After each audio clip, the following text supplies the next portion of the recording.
मैं Mayank Bhargava, assistant professor MLT college Saharsa, आपका स्वागत करता हूं। आज हम लोग स्नातकोत्तर हिंदी सेमेस्टर 4 पत्र 16 के प्रकरण तुलनात्मक आलोचना पर चर्चा करेंगे। आज की चर्चा तुलनात्मक आलोचना पर पिछली चर्चा की अगली कड़ी है। हमारे विद्यार्थी मित्रों को ध्यान होगा कि पिछली चर्चा में हम लोगों ने तुलनात्मक आलोचना की सैद्धांतिकी पर बात की थी। आज का संवाद विशेषतः हिंदी आलोचना में तुलनात्मक आलोचना की उपस्थिति पर केंद्रित होगा। पिछली चर्चा में हम लोगों ने देखा था कि तुलनात्मक आलोचना अब आलोचना के क्षेत्र में एक स्थापित शब्द है, जिसमें विभिन्न राष्ट्रों के साहित्य की आपस में तुलना की जाती है और रेन वैलक जैसे आलोचक इस तुलनात्मक साहित्यिक आलोचना के समर्थक हैं। इस आलोचना में हम विभिन्न रचनाओं की तुलना करते हुए उनके परस्पर साहित्यिक प्रभावों की तुलना करते हैं, ऐतिहासिक दृष्टि से उनकी तुलना होती है, उनके विचारों और प्रकारों की तुलना होती है, विभिन्न देशों और विभिन्न कालों के साहित्यों की तुलना होती है और एक ही देश की विभिन्न साहित्यिक धाराओं का भी इसमें अध्ययन किया जाता है। हमने यह भी देखा था पिछले संवाद में कि तुलनात्मक आलोचना पर कई दृष्टिकोण हैं। एक दृष्टिकोण तुलनात्मक आलोचना को साहित्य के विदेशी प्रभावों तक सीमित रखता है। रेन वैलक कहते हैं कि यह तुलनात्मक आलोचना के लिए अच्छा नहीं होगा कि हम उसे इतने सीमित दृष्टिकोण में देखें। केवल यह देखना इसका उद्देश्य नहीं है कि किस साहित्य पर किसी विदेशी विचारक का प्रभाव कितना पड़ा है या कोई रचनाकार किसी विदेशी साहित्यकार से कितना प्रभावित हुआ है। यदि हम इस प्रकार की तुलना केवल करने लगें तो यह तुलनात्मक आलोचना को दूसरी श्रेणी की आलोचना बना देगा और तुलनात्मक आलोचना की परिधि का इतना विस्तार भी नहीं होना चाहिए कि यह साहित्य की सीमा को लांघकर मनोविज्ञान, इतिहास जैसे क्षेत्रों में घुल मिल जाए। हम इसके अंतर्गत सभी विचारों को नहीं ले सकते, यह मुख्यतः साहित्य पर ही केंद्रित होगा।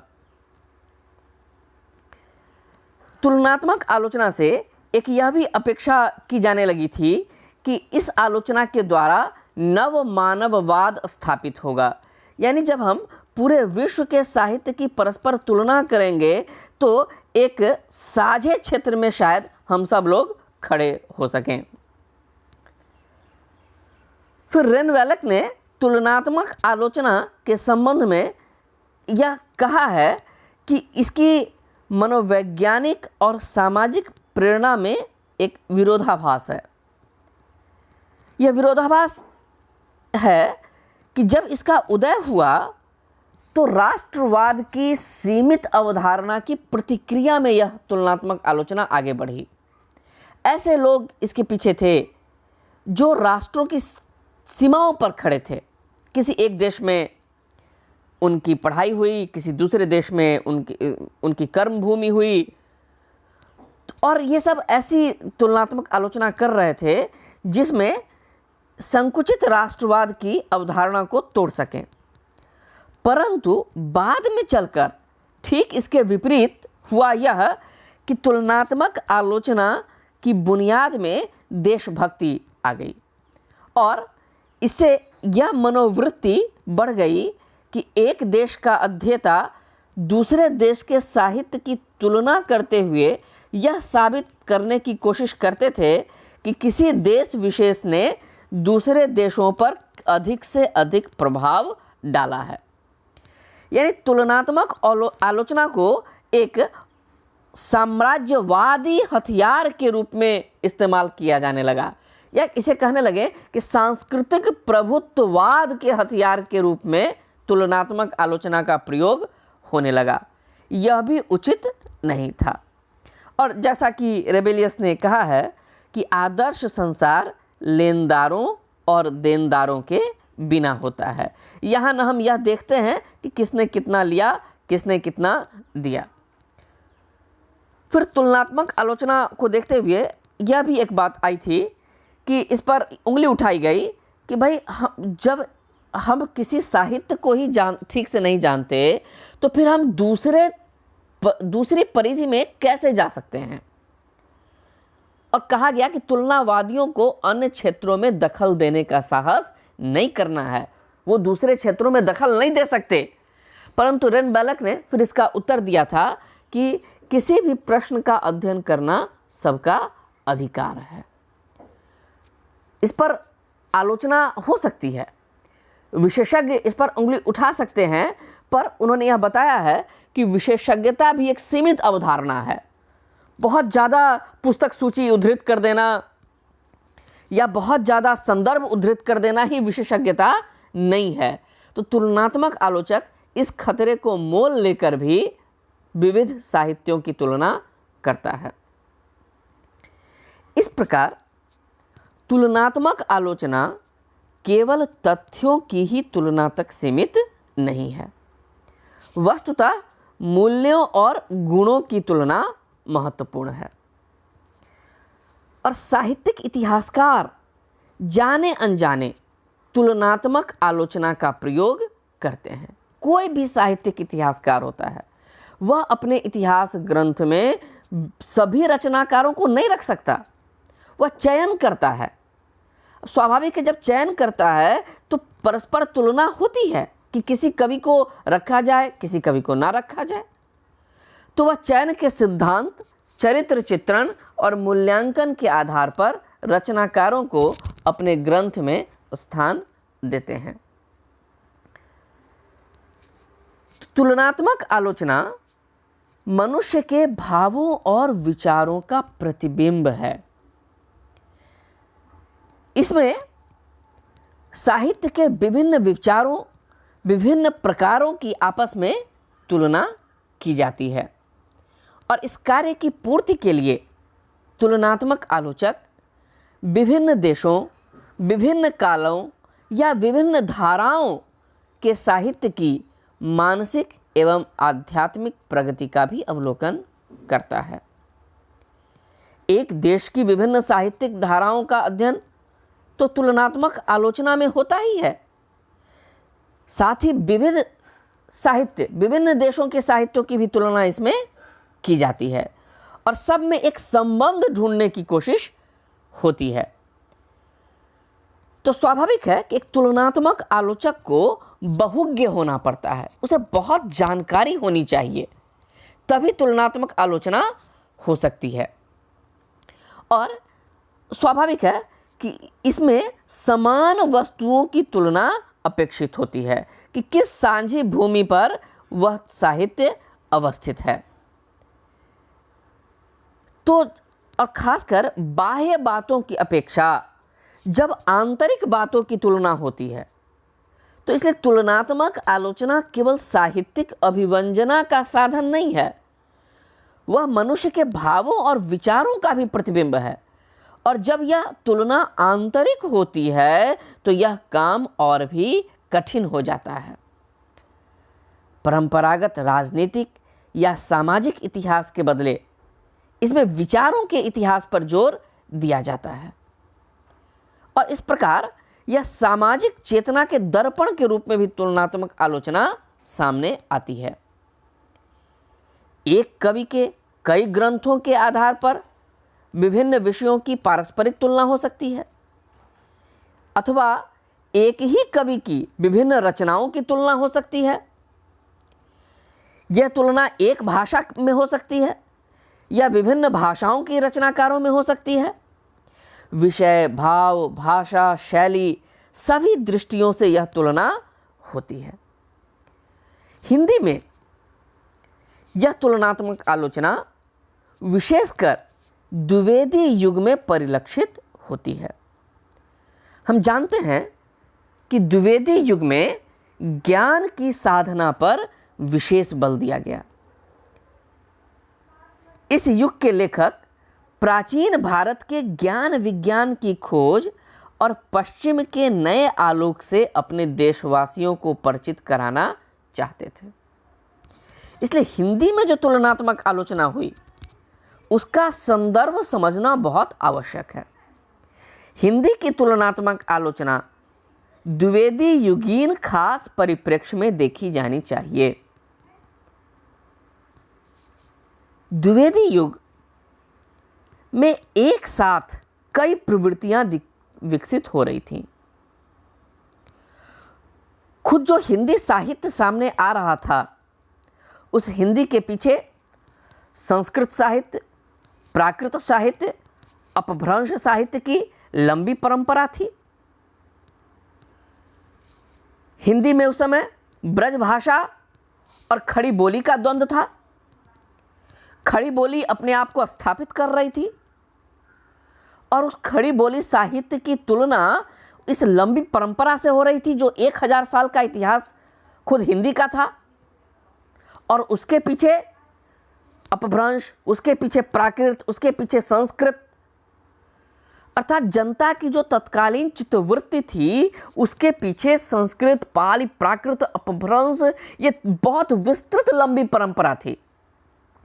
और स्वाभाविक है इस लंबी परंपरा के परिप्रेक्ष्य में तत्कालीन रचनाशीलता की तुलना होनी ही थी।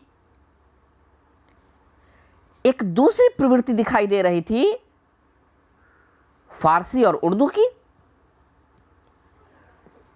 भाषा के विकास के क्रम में हम जानते हैं कि बड़ा लंबा द्वंद्व चला है।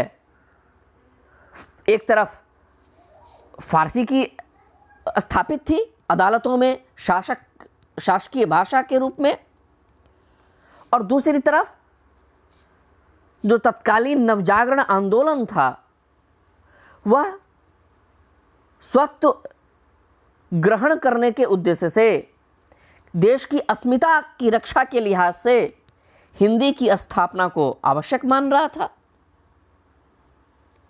और इसे केवल हिंदू मुस्लिम भेद के रूप में देखने की कोई जरूरत नहीं। यह नवजागरण का प्रश्न था। तो खड़ी बोली साहित्य की स्वाभाविक है तुलना हो रही थी फारसी और उर्दू साहित्य से। खुद महावीर प्रसाद द्विवेदी ने लिखा है कि तत्कालीन फारसी और उर्दू साहित्य की तुलना में हमें सीखना है। और तीसरा कोण इसका था तत्कालीन प्रभुत्वशाली अंग्रेज शासक जिनकी भाषा थी अंग्रेजी और जिसका एक बहुत सुंदर साहित्य है, एक लंबी साहित्यिक परंपरा उसकी है। तो उस भाषा से भी हिंदी की तुलना हो रही थी। तो उस युग के साहित्यकार को और उस युग के आलोचक को, यानी रचना और आलोचना दोनों स्तरों पर यह सवाल खड़ा हो गया था। एक स्वाभाविक अभिलाषा थी कि हम अपने साहित्य को अंग्रेजी, संस्कृत, प्राकृत, अपभ्रंश, हिंदी, फारसी, उर्दू आदि के साहित्य के सामने खड़ा करें। हिंदी साहित्य को इन सब के समकक्ष प्रतिष्ठित करने का सवाल था और इस आसन पर विराजने के लिए इन साहित्यों की परस्पर तुलना आवश्यक थी। हिंदी तुलनात्मक आलोचना को इस विशेष परिप्रेक्ष्य में देखना आवश्यक है। इसीलिए जो पहली तुलनात्मक आलोचना हिंदी में दिखाई देती है वह 1907 की सरस्वती पत्रिका में पद्म सिंह शर्मा ने बिहारी और फारसी कवि सादी की तुलनात्मक आलोचना की। यह तथ्य अपने आप में बहुत कुछ बताता है।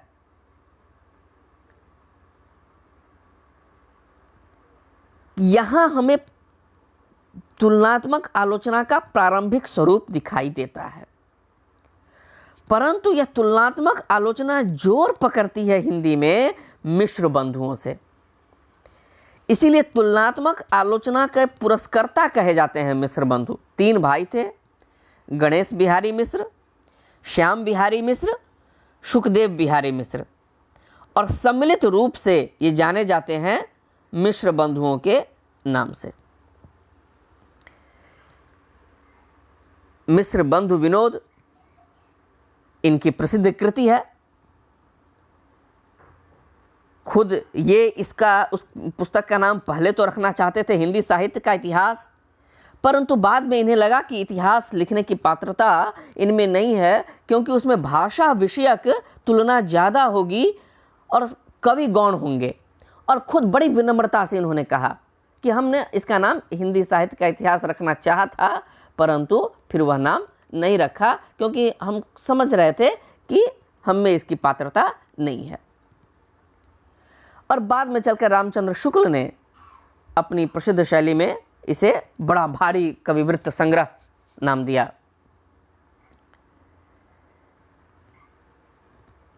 तो जैसा हमने पहले देखा था कि किसी इतिहासकार के लिए तुलनात्मक आलोचना जाने अनजाने काम आएगी ही। इसलिए 1910 में जब मिश्र बंधुओं की किताब आई हिंदी नवरत्न, उन्होंने नवरत्न छांटने चाहे। हिंदी साहित्य के लंबे विकास क्रम को देखकर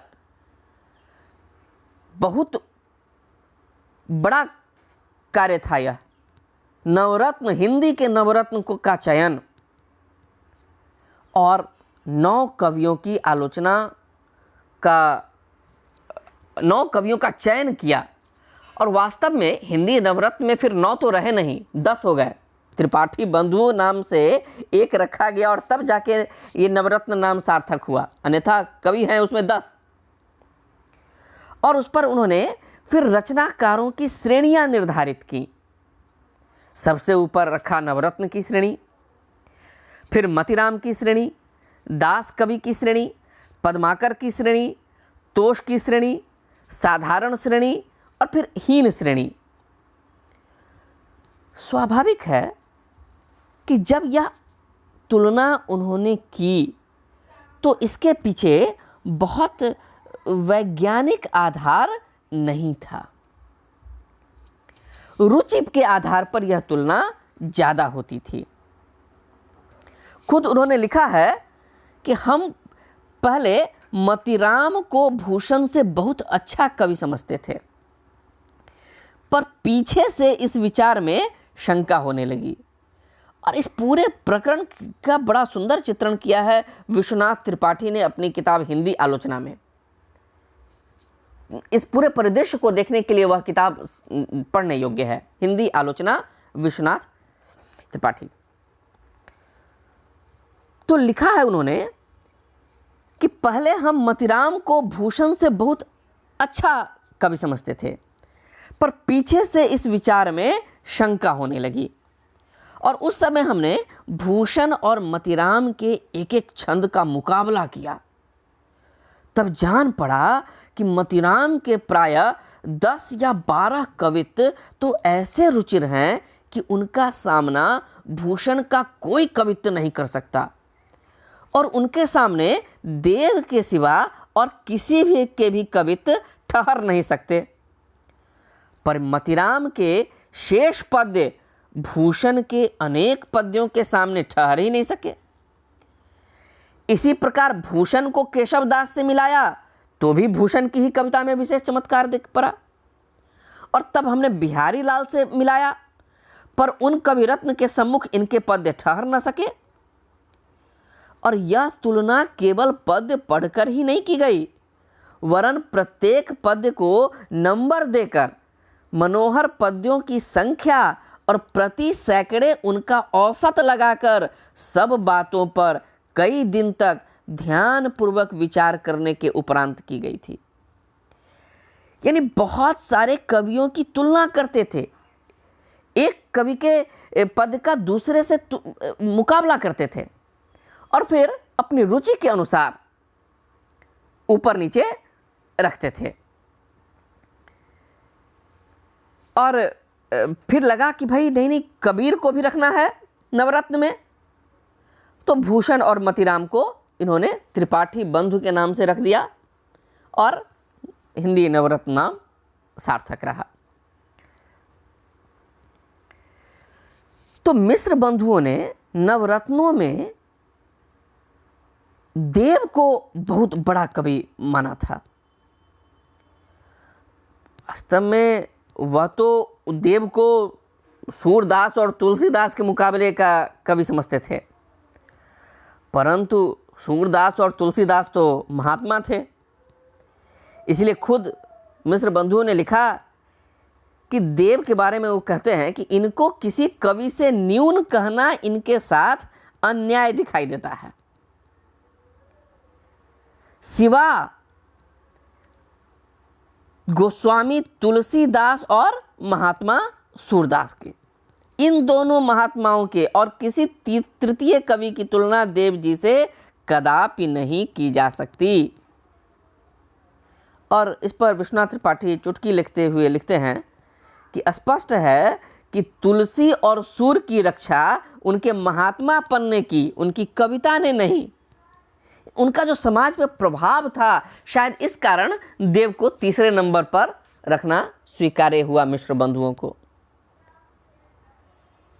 पर किसी चौथे कवि को देव के सामने वो नहीं रखते। वो स्पष्ट कहते हैं कि इतना अवश्य निश्चित है, यानी तुलसी, सूर और देव के बारे में कह रहे हैं, कि इन तीनों महानुभावों के बराबर कोई चौथा कवि किसी प्रकार नहीं पहुंचता, क्योंकि यदि इन तीनों में 90 और 100 का अंतर है तो शेष में इनमें 70 और 100 का अंतर निकलेगा।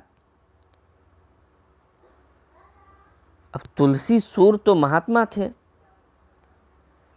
परंतु एक कवि और थे जिनके बारे में बहुत बड़ाई की जाती थी, बहुत लोग उनके प्रशंसक थे, और वह कवि थे बिहारी।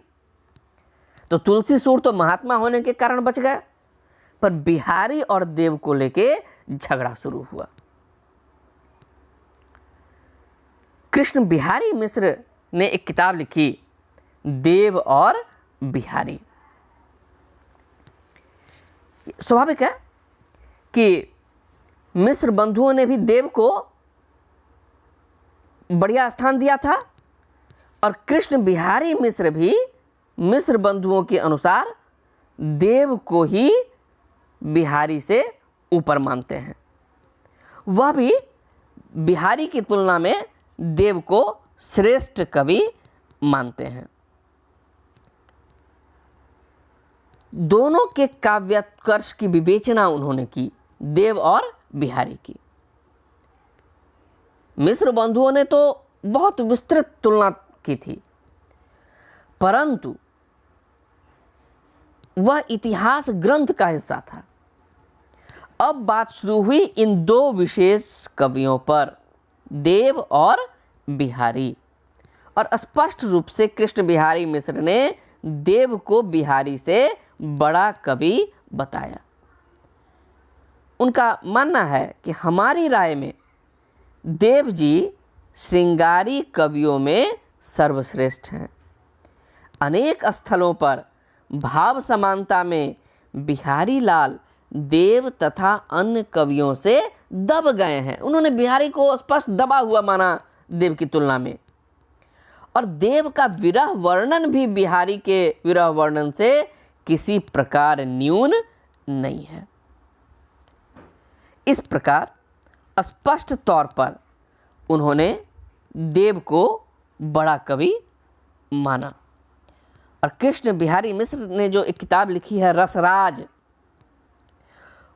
उस पुस्तक में केशव, बिहारी, देव, मतीराम, पद्माकर के साथ साथ तुलसी, सूर को भी श्रृंगार रस के कवियों में रखा है और कहा है कि देव और बिहारी इन श्रृंगारी कवियों के नेता हैं। अर्थात एक रास्ता मिल गया कि देव और बिहारी को पहले तो सूर और तुलसी से भी ऊपर रख दिया गया और फिर कहा गया कि देव सबसे बड़े कवि हैं। यानी प्रकारांतर से कृष्ण बिहारी मिश्र ने देव को सर्वश्रेष्ठ कवि बना दिया। और तुलनात्मक आलोचना करते हुए एक प्रवृत्ति जो उसमें विकसित हुई कि दो साहित्यों की तुलना की जाती थी और अक्सर कह दिया जाता था कि यदि कोई भाव समान पाया गया तो किसी रचनाकार को चोर बता दिया जाता था। कृष्ण बिहारी मिश्र ने तुलनात्मक आलोचना करते हुए इस प्रवृत्ति को स्वीकार नहीं किया। उन्होंने कहा कि यदि परवर्ती कवि ने पूर्ववर्ती के भाव को लिया भी हो तो उसने उसको फिर से गलाकर एक ऐसी मूर्ति बना दी है जो पहले से अधिक उज्जवल है, अधिक मनोहर है, अधिक सुंदर है। साहित्य संसार में ऐसे कवि की प्रशंसा होनी चाहिए, न कि उसे चोर कहकर बदनाम किया जाए। उन्होंने कहा कि हो सकता है कि भाव सामने मिले, पर देखना यह है कि उस भाव को अपने तरीके से लिया या नहीं लिया।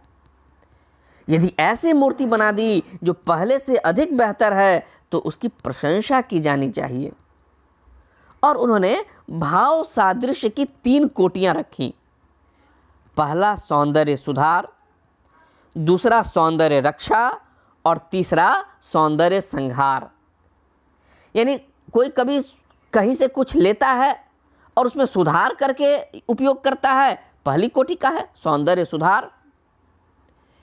किसी ने कोई भाव लिया और उसको उसी रूप में रख लिया तो कम से कम सौंदर्य की रक्षा तो की। और जो तीसरी कोटि है जिसने कुछ नहीं किया, ज्यों का त्यों, उसको उन्होंने भाव चोर कहा, यानी सौंदर्य का संहारक कहा। तो इस प्रकार कृष्ण बिहारी मिश्र ने तुलनात्मक आलोचना की, परंतु विश्वनाथ त्रिपाठी के शब्दों में उन्होंने यथासंभव निष्पक्षता से काम लिया। दोनों कवियों के, देव और बिहारी दोनों के उत्कर्ष की उन्होंने अच्छी विवेचना की। परंतु कृष्ण बिहारी मिश्र की किताब थी देव और बिहारी, तो इसके उत्तर में एक किताब लिखी लाला भगवान दीन ने, बिहारी और देव। दोनों पुस्तकों के शीर्षक से ही बात स्पष्ट हो जाएगी। यदि कृष्ण बिहारी मिश्र ने देव को पहले रखा था, यानी उनकी किताब का नाम था देव और बिहारी, तो भगवान दीन ने बिल्कुल नहले पे दहला जरने की शैली में किताब लिखी बिहारी और देव। और बिहारी पे जो मिश्र बंधु और कृष्ण बिहारी मिश्र ने आक्रमण किए थे, यानी देव को श्रेष्ठ कवि बताया था, तो उन्होंने लिखा कि एक बिहारी पे 4-4 बिहारी भिड़ गए हैं। यानी एक बिहारी पे 4 बिहारी। कौन कौन? एक बिहारी तो हो गए कृष्ण बिहारी मिश्र, और 3 बिहारी यानी हमारे मिश्र बंधु, श्याम बिहारी, गणेश बिहारी, सुखदेव बिहारी, और चौथे कृष्ण बिहारी। तो एक बिहारी पे 4-4 बिहारियों का धावा देखकर बेचारा हिंदी साहित्य संसार घबरा गया है। लखनऊ प्रांत के निवासी बिहारियों ने रसिक राज कृष्ण की जन्मभूमि मथुरा नगर के निवासी बिहारी की कविता को हल्की ठहराकर देव पर बेतरह आसक्ति दिखाई है।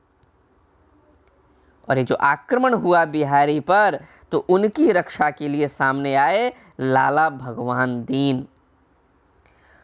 और जो जो दोष बिहारी पर लगाए गए थे, उन सभी दोषों के उदाहरण उन्होंने देव पर दिखाने शुरू किए।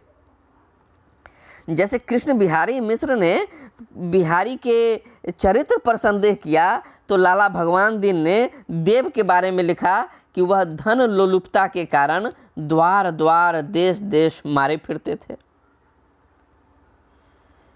यानी हर प्रकार से उन्होंने बिहारी को श्रेष्ठ कवि घोषित किया।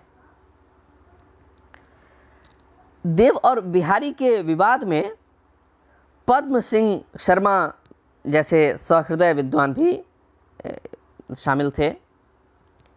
पद्म सिंह शर्मा संस्कृत, प्राकृत, हिंदी, फारसी और उर्दू साहित्य के मर्मज्ञ थे। विश्वनाथ त्रिपाठी के शब्दों में तुलनात्मक समालोचना का चरमोत्कर्ष पद्म सिंह शर्मा में ही देखने को मिलता है। कृष्ण बिहारी मिश्र ने तुलनात्मक समालोचना के अंतर्गत एक ही भाषा के कवियों को लिया, परंतु पद्म सिंह शर्मा ने एक भाषा का बंधन स्वीकार नहीं किया। हम इसे पहले देख चुके हैं कि तुलनात्मक आलोचना के लिए बहुज्ञ होना बहुत आवश्यक है, और इसलिए पद्म सिंह शर्मा में स्वाभाविक रूप से यह पात्रता ज़्यादा थी। वह संस्कृत, प्राकृत, हिंदी, फारसी, उर्दू साहित्य के मर्मज्ञ थे। इसलिए वे हिंदी कवियों की पंक्तियों की तुलना प्रायः संस्कृत, उर्दू या फारसी रचनाओं से करते हैं, और तुलनात्मक समालोचना की प्रेरणा पद्म सिंह शर्मा को उर्दू समालोचना से ही मिली थी। उन्होंने लिखा है कि उर्दू साहित्य में मौलाना आज़ाद अपने आबे हयात और सखुंदाने फारिस में और हाली दीवाने हाली के मुकदमे हयाती सादी तथा यादगारे गालिब में और मौलाना शिबली मवाज़ नए अनीसोदबीर में इस रास्ते की दाग बेल डाल गए हैं, और अब वहाँ यह रास्ता चल पड़ा है। यानी तुलनात्मक आलोचना के बारे में कह रहे हैं कि उर्दू समालोचना में विभिन्न रचनाओं की परस्पर तुलना का रास्ता चल पड़ा है, पर हमारी हिंदी में यह मार्ग अभी नहीं खुला। हिंदी में भी यह रीति प्रचलित होनी चाहिए। इसकी आवश्यकता समझी उन्होंने और इसीलिए इस मार्ग पर चलने की कोशिश की। पद्म सिंह शर्मा ने बिहारी के दोहों की तुलना गाथा सप्तशती, आर्या सप्तशती, इस प्रकार विभिन्न रचनाओं से उन्होंने की। आर्या सप्तशती, अमरूक शतक, गाथा सप्तशती, फारसी, उर्दू, हिंदी के कई कवियों की रचनाओं से उन्होंने बिहारी सतसई की तुलना की और बिहारी को श्रृंगार रस का सर्वश्रेष्ठ कवि घोषित किया।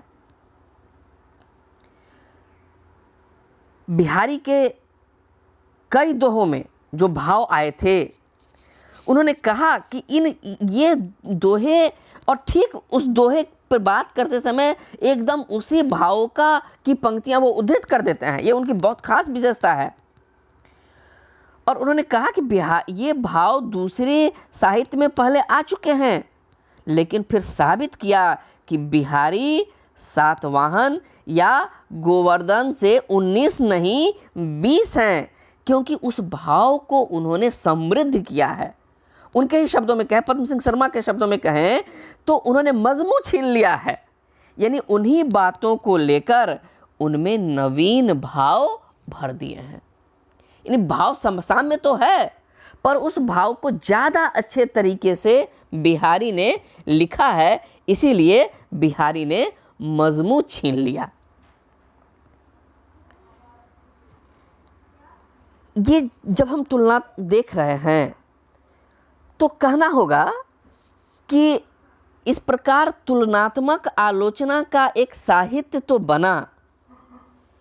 अपनी अपनी रुचियों के अनुसार इन आलोचकों ने भिन्न भिन्न रचनाओं को ऊपर या नीचे रखा, परंतु हम देखेंगे तो पाएंगे कि इन सभी आलोचकों के संस्कार एक ही जैसे हैं, और वह संस्कार है रीतिकालीन संस्कार।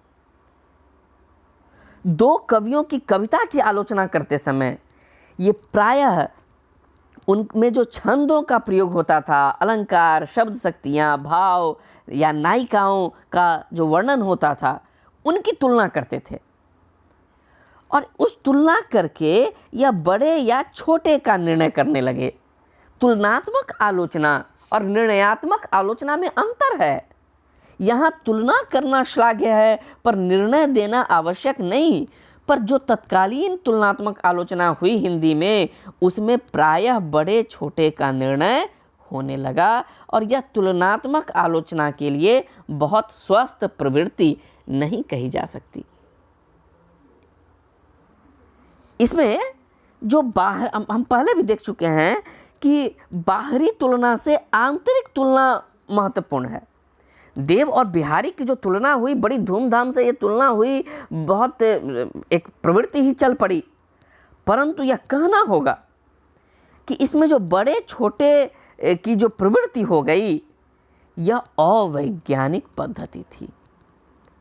जो तुलना अपने आप में बहुत श्रेष्ठ है, तुलना के द्वारा ही मूल्य उभर कर सामने आएंगे। दो रचनाओं में कौन से मूल्य प्रधान हैं, यह तुलना के द्वारा ही हमारे सामने आएगा। तो तुलनात्मक आलोचना अपने आप में बहुत श्रेष्ठ है। तुलना के द्वारा ही मूल्य उभर कर सामने आ सकता है, पर यह तुलना होनी चाहिए जीवन और साहित्य के व्यापक संदर्भ में। एक सीमित आधार पर ही तुलना करना उचित नहीं है, और इस प्रकार हिंदी की तुलनात्मक आलोचना एक खास परिदृश्य में विकसित हुई, जिसकी अपनी सीमाएं तो थीं, परंतु अपनी शक्ति भी थी। उनकी जो रसग्राहकता है इन आलोचकों की, इसके द्वारा सामने आई। तुलनात्मक आलोचना पद्धति के अपने गुण दोष हैं। इनमें किसी कवि के साथ न्याय अन्याय हो सकता है। यह आलोचना पद्धति उस समय श्रेयस्कर सिद्ध होगी जब आलोचक एक पूर्ण वैज्ञानिक दृष्टिकोण से, अनासक्त भाव से दो पक्षों की समान सहानुभूति से विवेचना करेगा, और तब तुलनात्मक आलोचना साहित्य को समझने के लिए निश्चित तौर पर एक बेहतर परिदृश्य हमारे सामने रखेगी। विभिन्न रूपों में आज भी तुलनात्मक आलोचना हिंदी में देखी जाती है। इसका विकास होता रहा है, जाने अनजाने हम इसका प्रयोग करते ही हैं। दो रचनाकारों की या दूसरे साहित्य की तुलना, यह आज भी यह प्रवृत्ति किसी न किसी रूप में चल रही है। आशा है आपने तुलनात्मक आलोचना पर केंद्रित इस संवाद को समझा होगा। आपके साथ के लिए, आपके सहयोग के लिए बहुत बहुत धन्यवाद, आभार।